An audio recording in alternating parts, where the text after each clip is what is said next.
So I just did a coat on this arm right here. Let me just show you on this. I'm going to just take some of the white and pop it on here.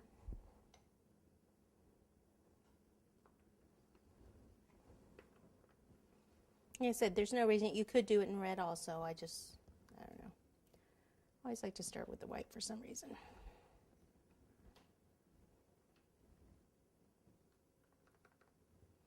Try to get in all those little grooves and all those little crannies.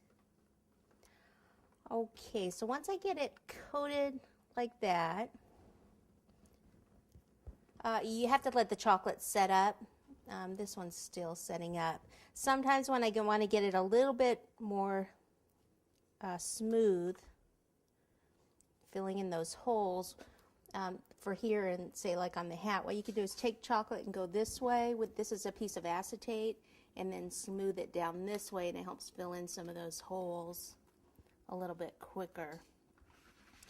Like I said, then the chocolate needs to really set, like this really should be set, and then it will fill in more of those little holes and just make it a little bit smooth, more smooth. Okay, so I'll let that set, and then we can coat that with the red chocolate. In the meantime, we can paint the face. So the face, I need a little bit of flesh color, so I'll just take a little bit of the white here. Pick this messy bowl up here.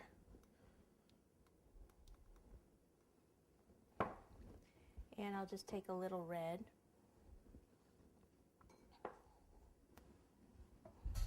And mix it together. So it really doesn't take too much red. There is a flesh color also for, I think I'll need a little more white. Let's see now.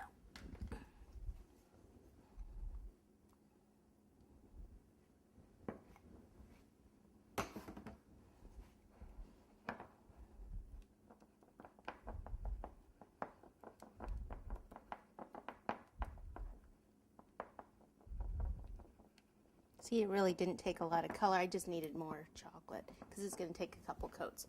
So his face, anywhere in this area, so I'll just do like this whole area. Probably not a lot of it's going to show after I get his fur and his beard and all that on, but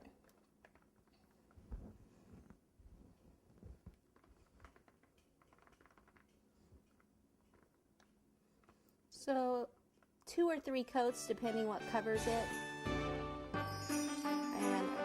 Again, they have to set up in between. Alright, so there's one, it'll be a little bit darker.